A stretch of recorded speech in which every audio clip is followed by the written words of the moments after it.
Hey guys, it's Danny. Today we are talking about Paphiopedilum Orchids, aka Slipper Orchids, which are, in my opinion, some of the most beautiful orchids we can grow at home, and also the best successor to the wonderful Phalaenopsis orchid if you're a beginner.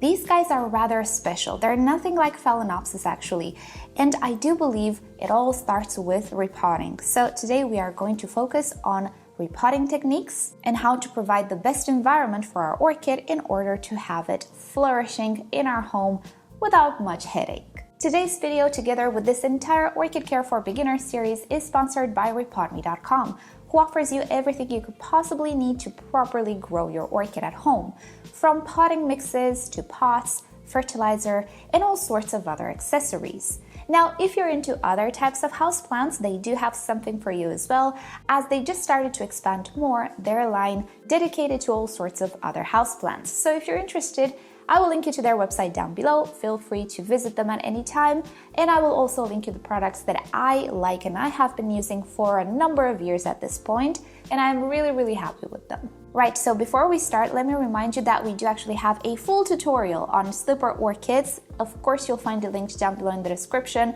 It has details about light, temperature, and all sorts of stuff we're not gonna discuss today, so you can check that one out. Today, it's only potting up and repotting and everything that has to do with medium, potting, and things of the sorts. Right, let's start with what makes these orchids different than Phalaenopsis. So if you've ever watched a Phalaenopsis tutorial, you know that there is great emphasis put on the way we pot these orchids. And typically we insist on the fact that these are epiphytic types of plants. They need a lot of air around their root system, so the potting mix should never be soil. It should be something very airy. And overall care must be given when it comes to air around the root system for these orchids. Since they are epiphytic, Phalaenopsis orchids can actually start to grow roots in the air without any type of problem, sometimes attaching to the wall.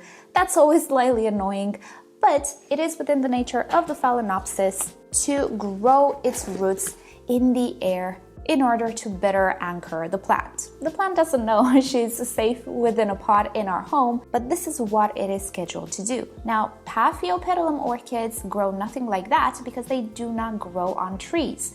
The vast majority of them are terrestrial or semi-terrestrial, lithophytic, sometimes meaning growing on rocks, but definitely the ones we grow in cultivation do not grow up in the tree, but rather at soil level. Hence, these orchids are definitely not adapted to withstand the same amount of air and drought as a Phalaenopsis and other orchids such as Cattleyas, Dendrobiums, Oncidiums, and so on. In fact, the roots of a slipper orchid would not even grow in the air.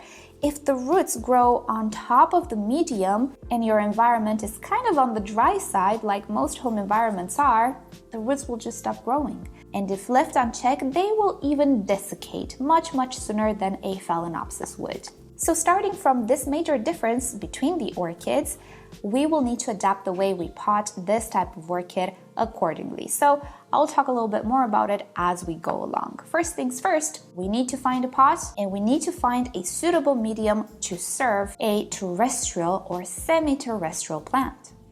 Now, you'd think finding a pot and soil is difficult. Well, it's actually not. Because here's the thing, these guys, yes, they're terrestrial, but they don't grow in very heavy soils, and they do not grow their roots very deep inside the soil. So practically, where they sit, we have a layer of very fluffy soil made out of leaf litter, all sorts of branches, and also all sorts of organic compounds that are breaking down. So the soil is pretty fine, but it's certainly not heavy.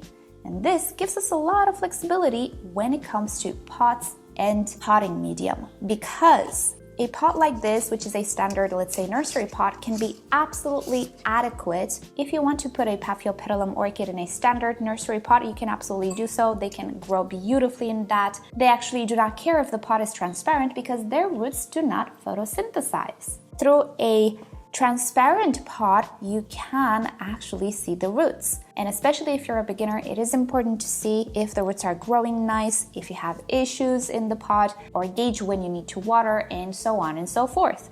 Don't worry if the roots see the light. They will not stop growing like some terrestrial plants do. And in fact, most growers do prefer to use transparent pots with slipper orchids, since it is really nice to see those roots growing, since their roots are fuzzy. As well as a self-watering pot can actually work great. As I was saying, these plants really don't like drought all that much, and a self-watering pot, provided it works in your environment, can offer you that flexibility of lifestyle. Maybe you don't have enough time to water this orchid as frequent as it needs to. Well, a self-watering pot might be what you need. It might not work in all environments. Obviously, the warmer, the drier the environment, the more this will help you, but it is an option you can opt for.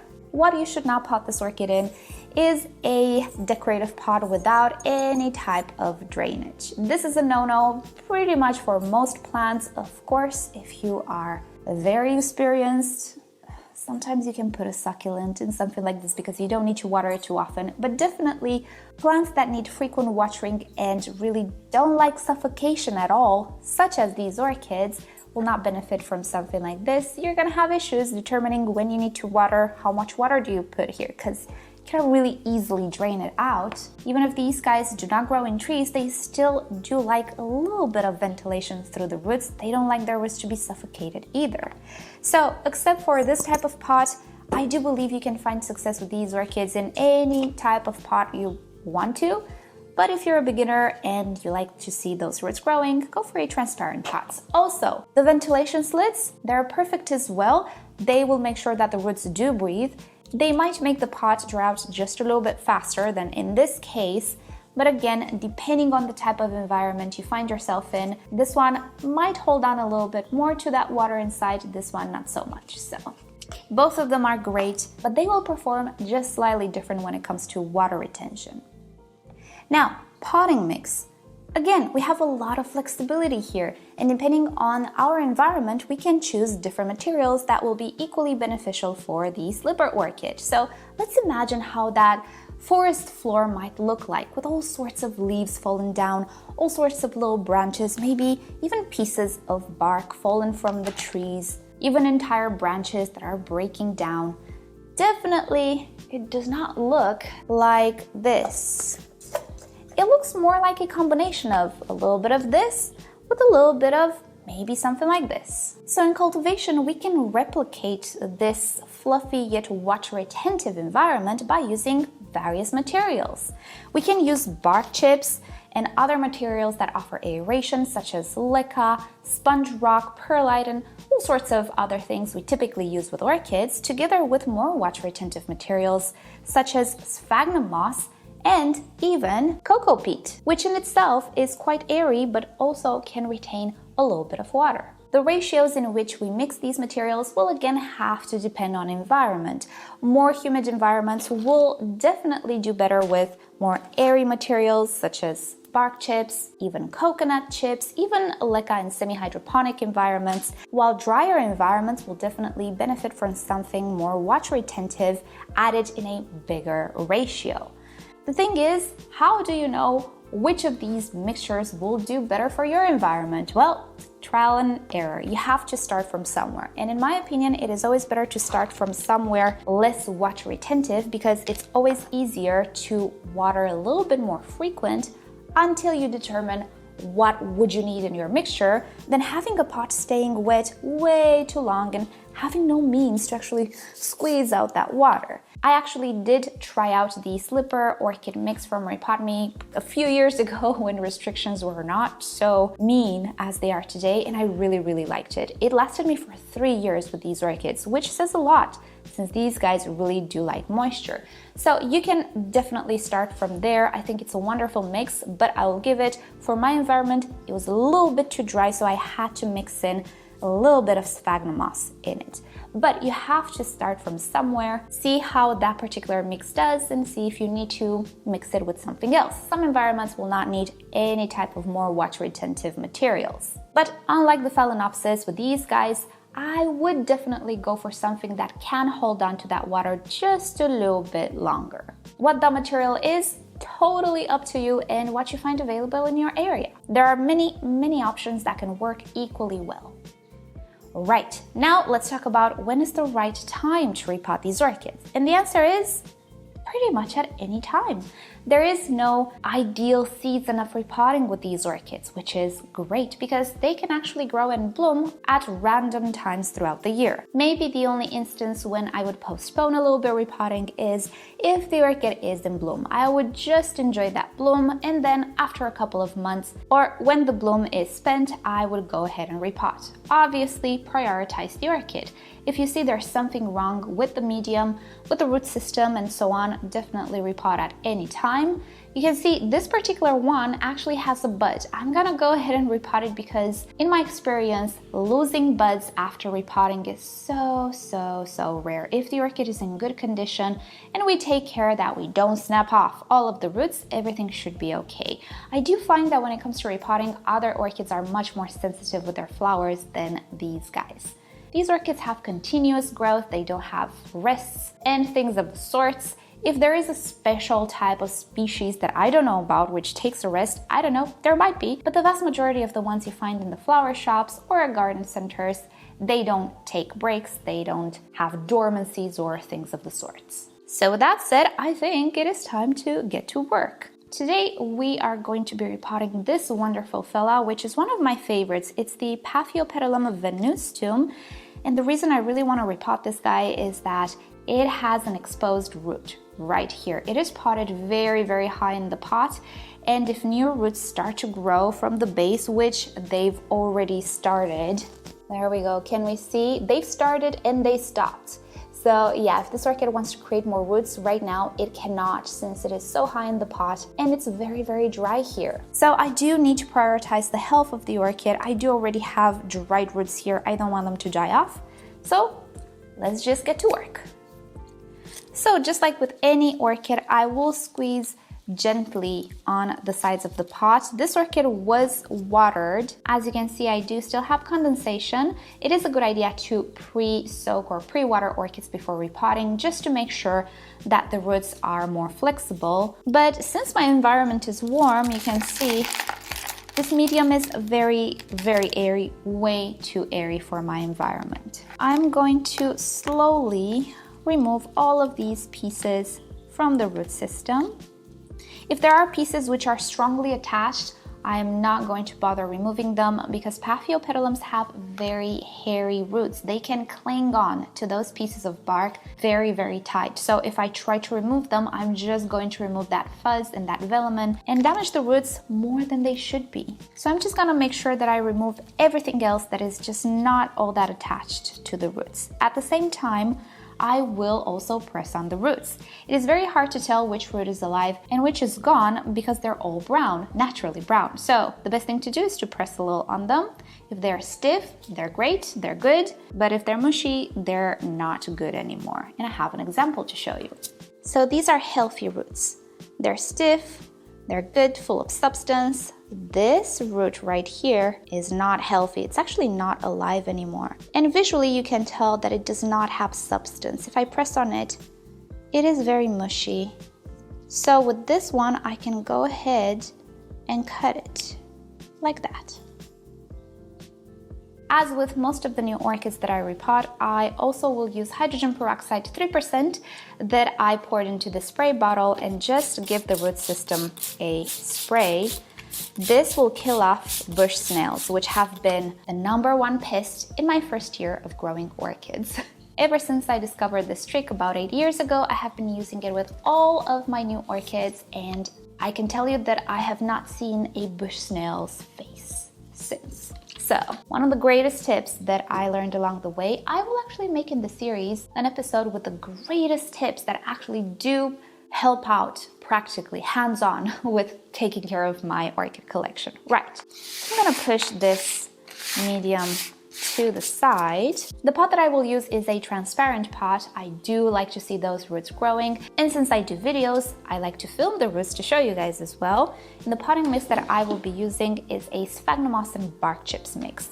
Hence why I also do prefer to have some ventilation in my pots, because even though I do have a warm climate, I do have 2-3 months of winter, which is kind of like a cooler autumn where water can linger on in the pot a little bit too much. So this ventilation is my safety net. I like to put sphagnum moss at the bottom so that it absorbs whatever excess water falls when I water my plant. It will just absorb it back in the pot. And then I like to alternate with bark chips and sphagnum moss all the way to the top. You don't have to do this.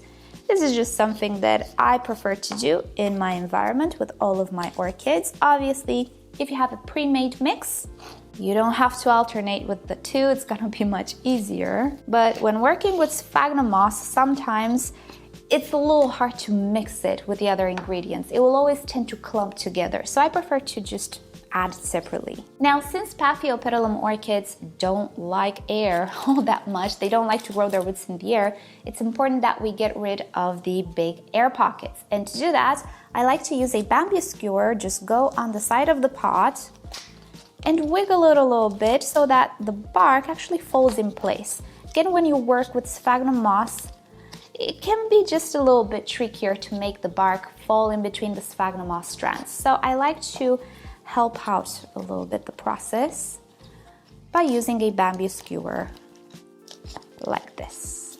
And before adding my final layer of bark, I also like to use slow release fertilizer, and particularly with Paphiopedilums, because you can imagine down there where all of that organic material breaks down, we do have more nutrients than up in the tree where Phalaenopsis grow. And in my experience, these guys just look much, much better with a little bit more fertilizer. And then top it off with bark. All right, so my orchid is potted. I'm gonna clean up a little bit the area, and I'm gonna come back and show you the level at which I potted this orchid, because that's important as well. Alrighty, we are all done. I'll give you some close-ups. One of the most important things with slipper orchids is that you don't leave any root hanging out in the air. All of the roots need to be, as much as possible, covered by something. Whether it's the potting mix itself or just a few pieces of bark, it is important they are covered so that they benefit from a little bit more moisture. If they don't have moisture, they will just not grow. So the level in which the orchid is potted is rather deep if you compare it with a Phalaenopsis. Now, you should not bury the first set of leaves, but you should definitely place medium under them, because that's where new roots will start to grow, and they will just not grow if there isn't enough humidity around them. Now, if you are afraid that in your environment your orchid is prone to stem rot due to this depth it's potted at, you can definitely do like I did. Go with the water retentive materials a little lower, and the final layer, just make it bark. Bark is a lot more airy, it's a lot less prone to suffocate anything or create a good environment for pathogens. So adding a top layer will keep you much safer from potential rotting, but these orchids are not as sensitive, I discovered, as Phalaenopsis are. Right, so after repotting, it is a great idea to water this plant. Paphiopedilums don't like to stay dry, and especially if you're using dry ingredients, which are much easier to work with, you need to water your orchid very well after repotting. So I'm gonna go ahead and do that and come back to talk about the decorative container. Alright, so when it comes to decorative containers, you can absolutely use them with slipper orchids. They will keep all the materials inside much safer from algae if you're prone to that, but do try to go for decorative pots which are just slightly bigger than the actual orchid pot. You can see it leaves a finger width worth of space in between the two pots. This will help with ventilation, which is still very important for Paphiopedilum orchids, even if they don't like only ventilation, no moisture. And that's about it. That's all there is to it. And this was not a very short resume, fast-paced, brushing over details type of a tutorial. It was a very detailed tutorial. And as you can see, that's all there is to it. This is all you need to know about Paphiopedilums in order to make a proper repotting and have the best chances of having your orchid flourish. Aren't Paphiopedilums beautiful? Even if they don't have flowers, which are gorgeous, they look so great due to their foliage, and they actually do great in a home environment. They don't need a whole lot of humidity, they don't need a whole lot of light. The light you provide for Phalaenopsis is enough for Paphiopedilums as well. They just look so decorative, even without blooms, but when they bloom, isn't it a show? So if you've never owned a slipper orchid, I would encourage you to give it a go. They're really easy to take care of, as long as you keep in mind they're just a little bit different, and all of the details I told you today are enough to keep your orchid healthy, or at least to give it a great chance at a good start in your home.